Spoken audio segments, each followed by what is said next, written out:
It's great to be here. Happy birthday, Russ. Lovely location. Having just watched sunrise out on the beach. Couldn't be better. Nice. I don't like to wear shoes, so it's nice weather for sandals. And yeah, so I've known Russ for longer than let's see, anybody other than maybe two people in this room. And anybody who can guess the identities of both those two, maybe Yuval has enough information. I don't know. So we'll have a contest, though. Anybody who can guess the identities of those two, both of them, without talking to anybody else about it, wins something. Anyway, and so I've known Russ for a long time. In fact, he introduced me to these sandals, which I am now wearing. And so today I want to talk about a random process on a random tree, something that goes way back, working with Russ and with Yuval on these random trees. So I'm going to talk about invasion percolation on a tree. So let's enough. So what's invasion percolation? So this is a process given a tree T, which we will later take to be random, but works on any tree. So then we're going to put IID uniform random variables, IID random variables, U of V at the vertex. We could put them on edges or vertices. It doesn't really matter for a tree. U at the vertices, and we're going to try to grow a cluster from the root. Grow a cluster. So start with just the root, and at each step, in discrete time, at each step, we add, well, among all the adjacent vertices to the present cluster, we add the one with the least value of this uniform random variable. Add W if U of W equals min of U of V, where V is a neighbor of the current cluster. Handwriting is bad. So I hope that's clear, even though my handwriting is messy, that we just keep growing. It's a greedy algorithm. We're picking small values of the vertices. So why is this an interesting process? Why have people looked at invasion percolation? It goes back to, I don't know, maybe 1980 or so, something like that.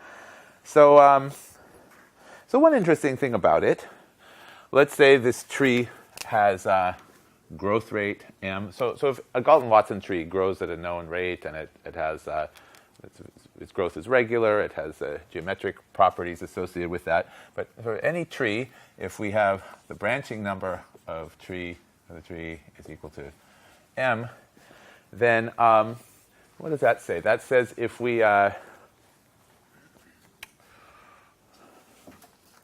there's a percolation.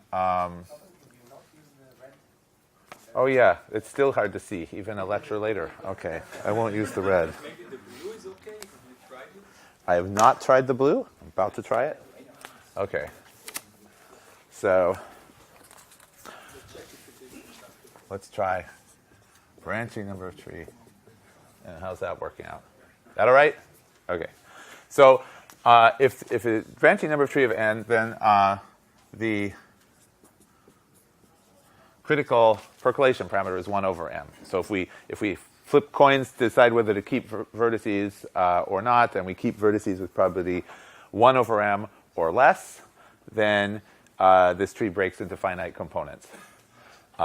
Above 1 over m, there's infinite components, and with positive probability, the root is connected to infinity.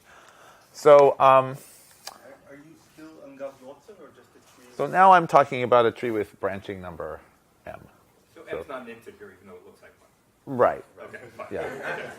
At 1 over m, anything could happen. So it's not- Right. At 1 over m, anything could happen. Right. And m's not necessarily an integer. In fact, I should have used mu, except I used mu for something else. So. But I think you should, despite this being a conference call, still define what branching number is. Okay. So no, I'm not. It's very tangential to what we're going to do. But all I wanted to say is that this invasion percolation. So the invasion percolation is an example of self-organized criticality. So if I take this cluster and see how it grows, it misses some places, it hits some other places. It has a unique end. It's a one-ended process, and it's eventually trapped. So eventually trapped in the PC plus epsilon cluster. And this is true for every epsilon greater than 0. So when is it a one-end process? Sorry, for Galton-Watson trees, it's a one-ended process. So let me. When there's no percolation at When there's no percolation PC. Yeah. Okay. So what I care about here is that it gets trapped in the PC plus epsilon cluster for every epsilon, and so this is both interesting and useful. So it's interesting because it's sort of this self-organized criticality. It's like a sand pile model or a traffic jam, which I have to sneak in an aside. I no longer worry about traffic jams because of my nice new electric car, which Russ introduced me to. So here, yeah. I'm just confused. The PC plus epsilon cluster, how do you randomize it? What are the random variables? How do they relate to? I forgot to say this, but I take these uniform random variables. They define sort of simultaneously coupled percolations by taking the set of V such that U of V less equal P, and that's a P percolation. And it should be a PC plus epsilon cluster rather than the. Yeah, I didn't put a or the, but yeah, on purpose. So,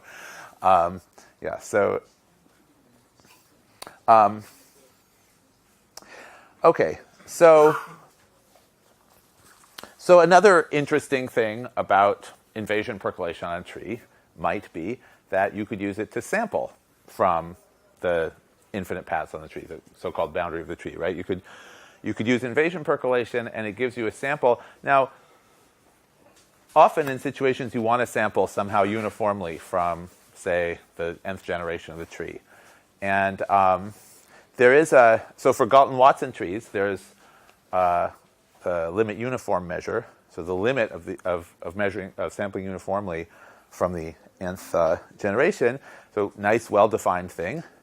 And so how well does this invasion measure do? Invasion on a Galton-Watson tree, invasion percolation defines a unique infinite path down the tree. And how close is that to uniform? So that's the topic for today. And let me mention one easy result. So let me maybe define some things. So now let T be a random tree and distributed as Galton-Watson measure for, what's the easiest way to say? I want to say some offspring distribution. So let's, with the usual branching process notation, with Z1 equals cardinality of the first generation of T. So there's this variable Z that tells me how many how many children I had, and each vertex gets an independent pick from this offspring distribution. And so I have a Galton-Watson tree. And then mu equals limit uniform measure on, say, the boundary of the tree, which is the set of infinite paths, non-backtracking paths from the root. So here's my random tree. Here's the boundary down at infinity. So we identify paths with sort of points at this line. And so there's a limit uniform measure. And then I'm going to let nu equal the invasion measure. And just to say again what that is, so invasion percolation eventually, so it grows a cluster. There's an infinite cluster. So the union of the clusters, we'll call that C. And C intersects the boundary of the tree in exactly one point. So there's some infinite path. And let's let that be called. There's only one cluster. So it's a growing cluster. So just at time k, it has k things in it. I just take the union.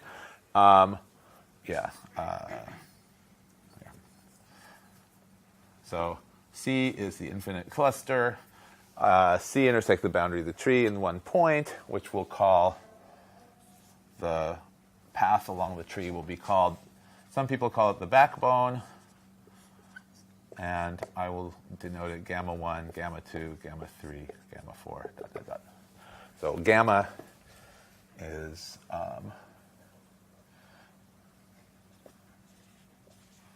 this infinite ray. Okay, so nu is the law of gamma. Everything here depends on t, right? Okay, right. So, yes, and you have to be very careful about that when you actually write down arguments. But just to be clear about it, we pick a random tree, fix that tree, write down these two measures. Because we're picking the tree from Galton-Watson measures, we know something almost surely about both of these. We know that they exist, for example. Okay, and we... So this is supercritical, condition on survival. There's some assumption on the moment. Yeah, so z1 greater or equal 1. And I'll tell you about moment conditions in a little bit. So these trees don't have any dying out. If they did, you could sort of ignore any branches that die out. All these processes will automatically ignore those for you. All right. So let me mention an easy result. We'd like to know how close are these? Think of this as mu as something you'd sort of like to understand and be able to work with or sample from, and nu is this nice algorithm that samples something, but we don't understand it. So we want to see how close these two are. So easy. So one easy thing is that nu has at least the right dimension, but let me say more specifically what I mean by that. So mu is a limit uniform measure, so unless there's some horrible degeneracy that happens because the tree doesn't even have a log L moment, which I won't go into, mu is a very nice measure on the boundary. It's sort of as well spread out as possible. So nu has this property that let S in boundary T be any set small enough so that it is not of sort of full measure. So in fact, I'll quantify that. Small enough such that for some epsilon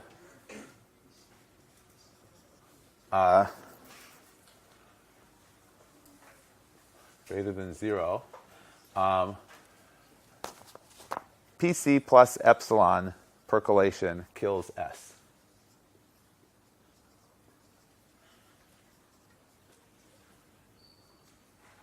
Kills S, meaning with probability 1. So S is too small to survive percolation just above critical for the tree. So that's another way of saying that S, that there's a dimension drop, that S is not all of the boundary. In fact, it's sort of measurably at the exponential level fails to be all of the boundary. Okay, so then nu of S equals 0. So nu can't put positive measure on sets that are that small. So that easy result is, yeah. So so here's the thing with these probability spaces, where first the tree is random and then you pick them. So this one works. So for one way you could say it is that for Galton-Watson, almost every tree, this fact is deterministically true for that tree. I have to say Galton-Watson almost every tree because this fact might not be well defined. Like nu might not be well defined if on a set of measure 0. But as long as. And you're always thinking of the percolations being coupled to the invasion. So in this case, it doesn't have to be this fact, which is simply a fact about how big or small S is. And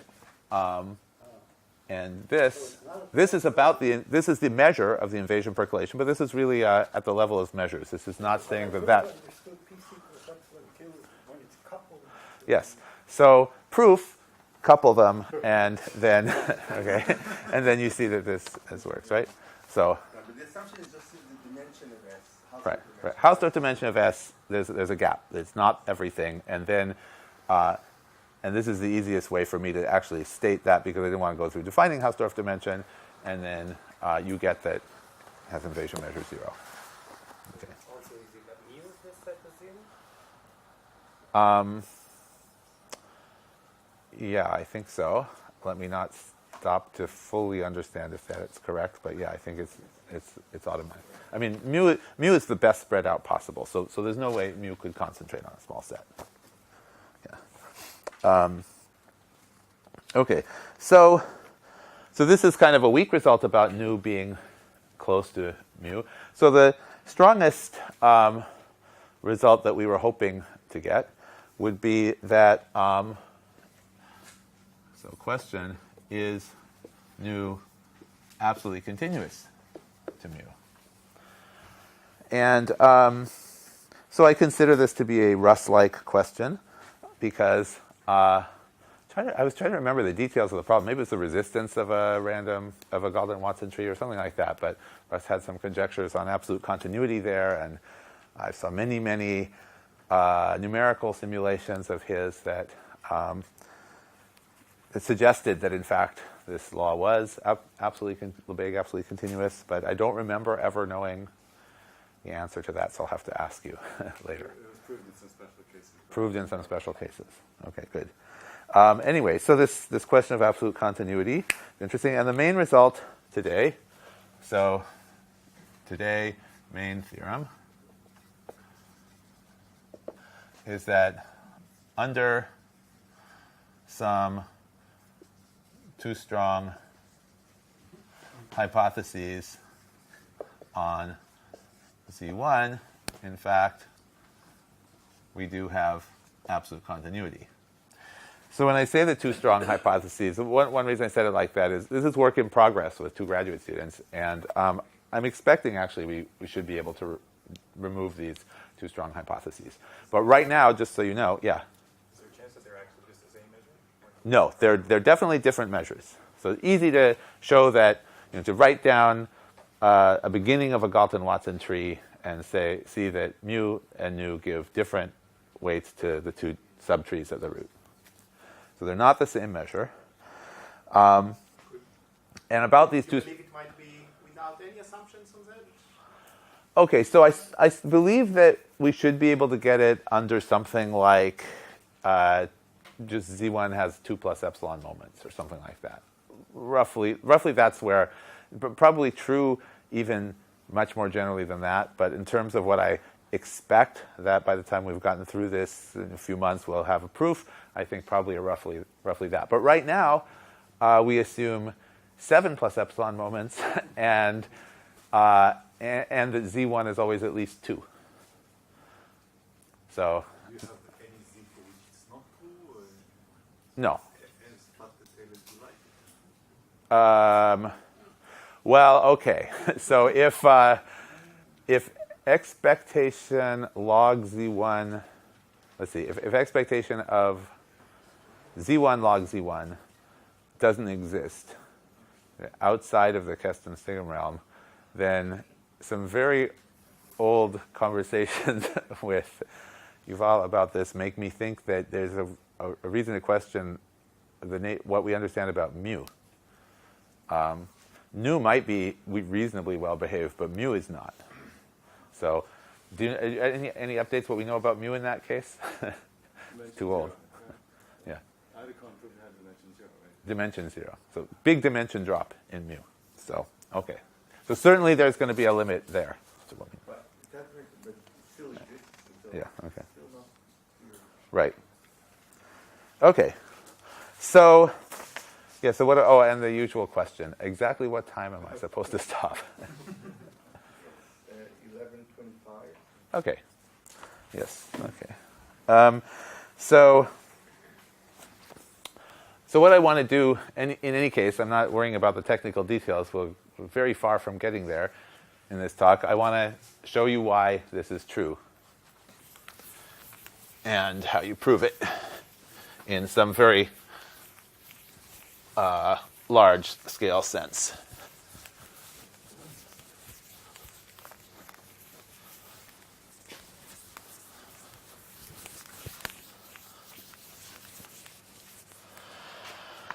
So, first of all, a lemma about how you might ever prove that two measures are, one is absolutely continuous with respect to the other. So now, again, let T be any fixed tree.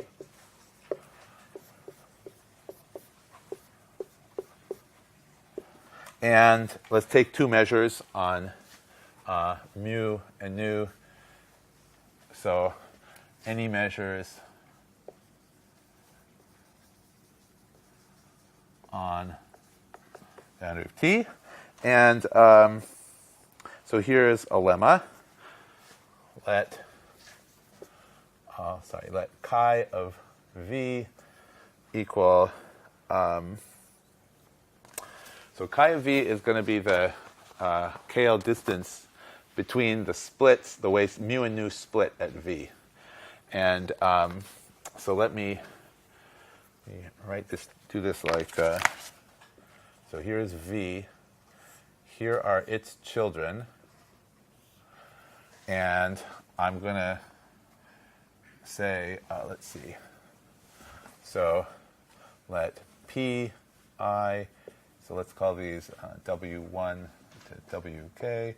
So Pi is mu of Wi over mu of V. So when I say mu valued at a vertex, I mean mu of the subtree below that vertex. So so mu of V is equal to the sum of mu of Wi. And so Qi equals nu of Wi over nu of V. Sorry, nus and v's don't look that different, but hopefully it won't be too confusing. And then let chi of V equal summation W a child of V. or maybe I should have, actually I can now just sum over the i's. Okay, sum over i's. Sum over I of qi log qi over pi. So that's also called the KL distance from sort of the distribution defined by P to the distribution defined by Q. And it's always non-negative. Okay, so the lemma is that a sufficient condition for absolute continuity is as follows. Then summation over all of these of nu of v times chi of v finite implies nu absolutely continuous with respect to mu. So let me just tell you why this lemma is true. I mean, it's actually a fairly short computation, but what's it really computing? So you can think of mu. Yeah, you have these two measures, and there's if I take the sigma field on the boundary of the tree that only looks at the nth level. So it's a partition of the boundary of the tree into subtrees of the nth level nodes. So that's a finite partition. And if I look at mu and nu on that sigma field, the nth sigma field, then they're absolutely continuous. And I guess I'll rule out places where either of the measures has a zero probability of getting one of those trees. So they're absolutely continuous. They have a Radon-Nikodym derivative, and this partition, as n increases, goes to the Borel partition on the whole boundary. And so you can look at the classic martingale, which is the Radon-Nikodym derivative of nu with of mu with respect to nu. That's a nu martingale. And so this is this is a sufficient condition. It's not quite necessary, but it's almost just the Radon-Nikodym martingale theorem that tells you when the two measures remain absolutely continuous in the limit. At one point, when you're looking at the increments, you have to take the log, and then you get only a sufficient condition, not a necessary condition. You don't actually give up very much because mostly, as you'll see, the Q's and P's are very close to each other, and so this is log of something that's pretty near 1, and you're not giving up anything. Anyway, so this is the first sort of the main technical lemma that is going to allow us to have a way to test whether mu and nu are close. We're going to compute the splits for mu and nu at vertices of various places in the tree and see that this is saying essentially if I sum first over v's in a particular level, then this is saying take the expectation with respect to nu of the chi value there. So chi tells you how different mu and nu split. I take the expected amount of difference I get if I sample from nu and look at the difference in the splits, and then I sum that in n. And that has to remain finite. So the next thing to understand is why this should be true. So Rick pointed out earlier that the measures aren't the same. So, or pointed out that I should mention that the measures aren't the same. And so they don't split the same at the first level. They're off by some amount. And similarly at the second level. So it must be, though, that as I continue down the tree, they start splitting more and more similarly. So my main goal so for the rest of the talk is just to show you why they do that and how much they do that. And so it must be that after taking n steps down the backbone, we're now in a special place. And we're in a place where the two measures are trying to split like each other. So why is that? So we'll try to understand sort of the view from having gone n steps down the backbone. And to do that, we have to do what most experts in the field call Russellize. So we have to state things in a much more general and elegant way.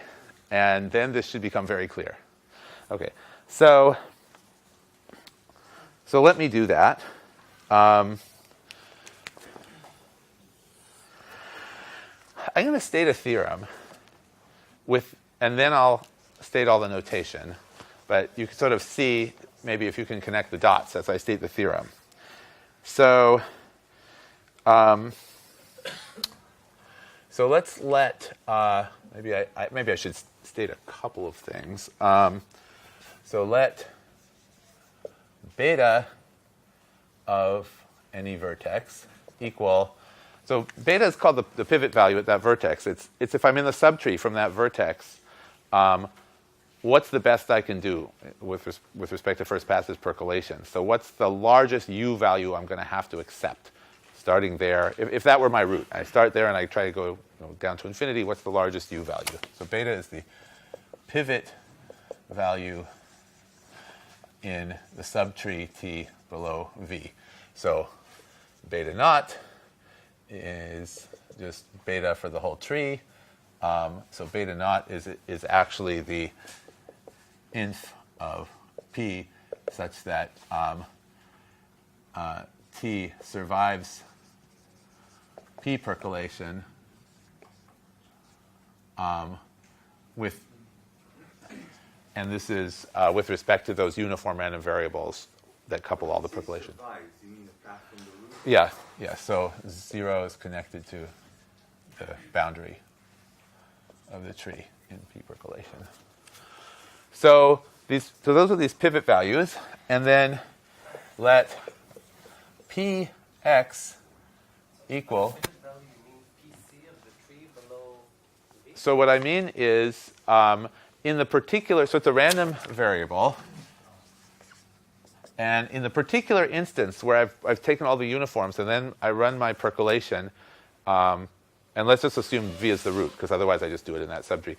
So I do my percolation and I see what's the biggest u variable I ended up having to use. And that's the pivot. And Px is P conditioned that the pivot from the root equals x. So this is, because this is an event of measure 0, this is a regular conditional probability, and you have to show it exists, and it's a bit of a pain. But intuitively, it's clear. It's just we conditioned on what the pivot was. So this is, so P, I was working on a big probability space, which was, of course, called omega fp. And this p sub x now says my universe has changed, and I'm actually sort of conditioning everything in sight on the pivot. Beta 0 is beta of the root. I mean, Yeah. Right. Beta of 0, I guess is better, yeah. Okay. This P percolation is with respect to the actual u's that I put there.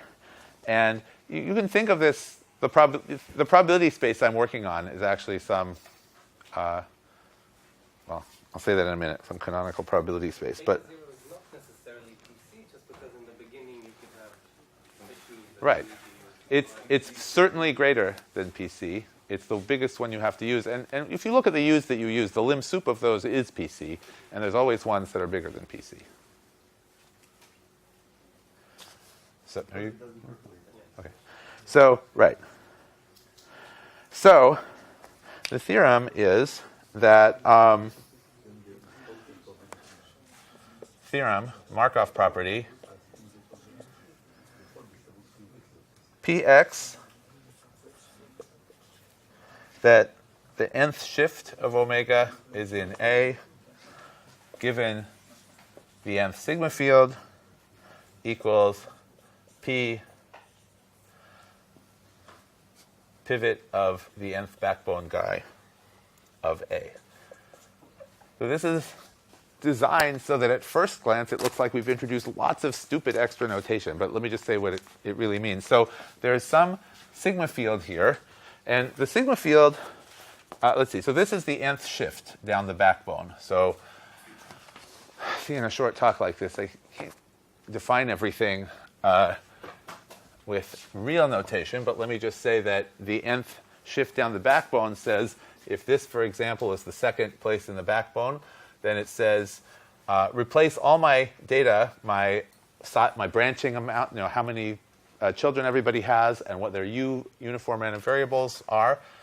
By now I have, this is my tree, and those are the uniform random variables. So you can do this nicely. They're not uniform anymore. They're just Right, they're not right. These are my labels, right? Yeah. So this shift thing actually doesn't see the measure, so it's just a shift. Just says, take this tree with all its uniforms, compute where I am after 2 steps, go to that subtree, and imagine that's my new sort of state where I started. So if I shift n times down the backbone and then look at the chance that I see some landscape A, then given the information that I'll tell you what it is in a minute, then that's the same. So what is Bn? I guess I should say Bn tells you where is the nth backbone guy. And if you ignore all the data here, you get to read any data you want outside of there. So you get to see what the structure of the tree is outside of there and all the uniform random variables outside of there. And it tells you one more thing. It tells you the pivot at this point. It tells you, in the end, what's going to be the biggest remaining u variable you have to use. Okay, so then given all that information, so we're carrying along the information of our pivot, and so given all that, what we see after the nth backbone vertex is just it says it's a sufficient statistic. All we really need to know is what's that pivot that we've been carrying around, and then the whole environment looks just like it would have on the root if you conditioned on that to be the pivot. So this is, some of you have sort of seen this before in a different. So if it's a regular tree, then this is what Omer and his co-authors, in some form used to understand how the maximum size of uniform variables you need to use goes down to PC. But now we have a more complicated thing because the shape of the tree is changing every time. So we have to have both of those together. And we have this Markov property. And actually, okay, I won't bore you with this, but there's a different Markov property that we need that is, so this is theorem prime. And it has to do with the same thing, only we don't carry along what's the pivot each time. But we have some information about it because we saw what was everywhere else. And so the pivot has to be less than or equal to something. And so we have this measure Qx, and there's a Markov theorem for that. And Qx is equal to P given beta of the root less than or equal to x. So those things also satisfy Markov property. So understanding that allows us to examine what happens sort of generically way far down the tree after n steps. So this is, this Markov property is telling us that the environment viewed from the nth position is hopping from, if we take one of these two sigma field schemes as our information, it's hopping from one to the next, and this according to a kernel, so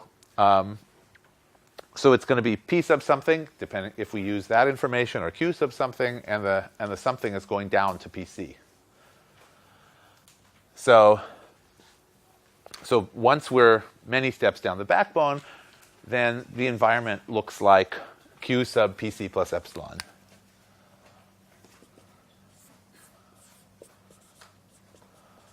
So then the only thing I'm missing in the next 30 seconds or so is why does q sub pc plus epsilon give the a tree where the nu split and the mu split are very close to each other?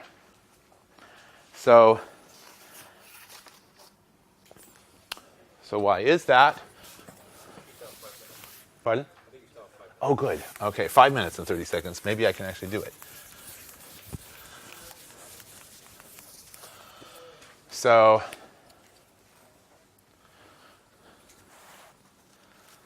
what did I do with my picture?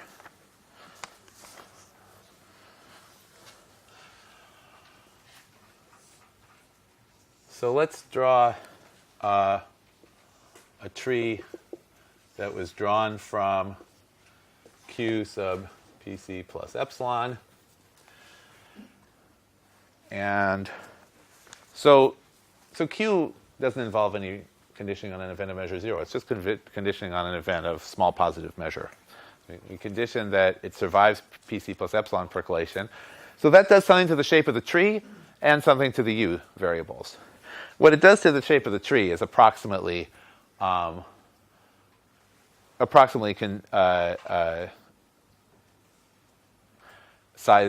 biasing the tree. So it, instead of GW, you see WGW. But we don't have to worry about that. That changes. That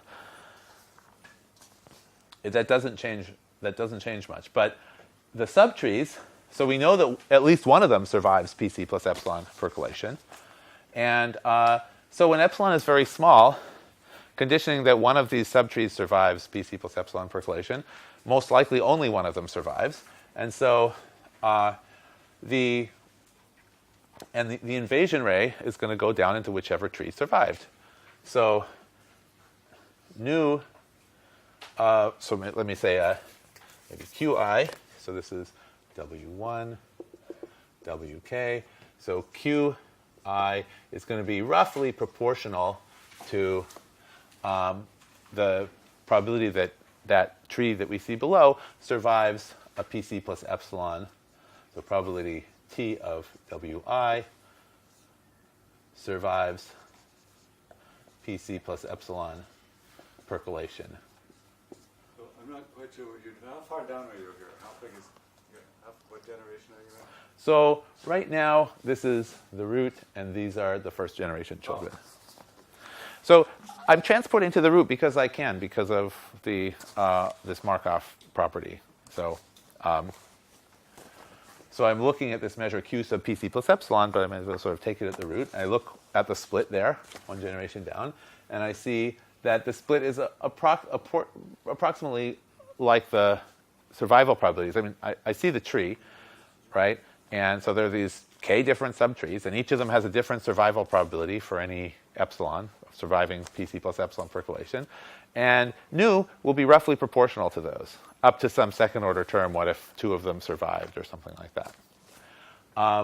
And then pi, of course, is exactly proportional to the w's of the subtree. So this is t of little wi, and this is the big W, that's the martingale limit that we haven't really talked about, but anybody who's seen Galton-Watson trees knows that there's some martingale limits associated with the size of the subtrees. So let me just say, why are these the same? So you prove that, you prove that the survival probability is for a PC plus epsilon percolation as epsilon goes to 0 is, let's see, so probability that T survives PC plus epsilon percolation, this is sort of a general lemma, is equal to some constant k, which depends on some moments of the offspring distribution, times the W variable for that T, times epsilon, plus big O of epsilon squared in probability,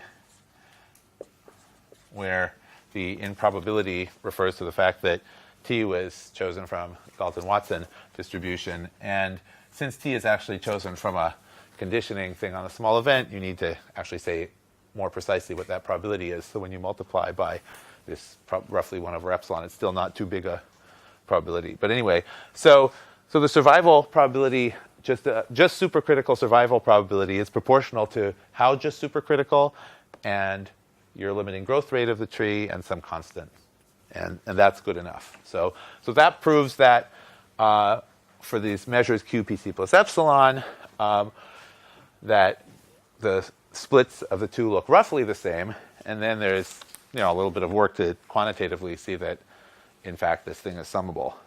And that's where we use all the technical stuff that I hope to eliminate. Okay.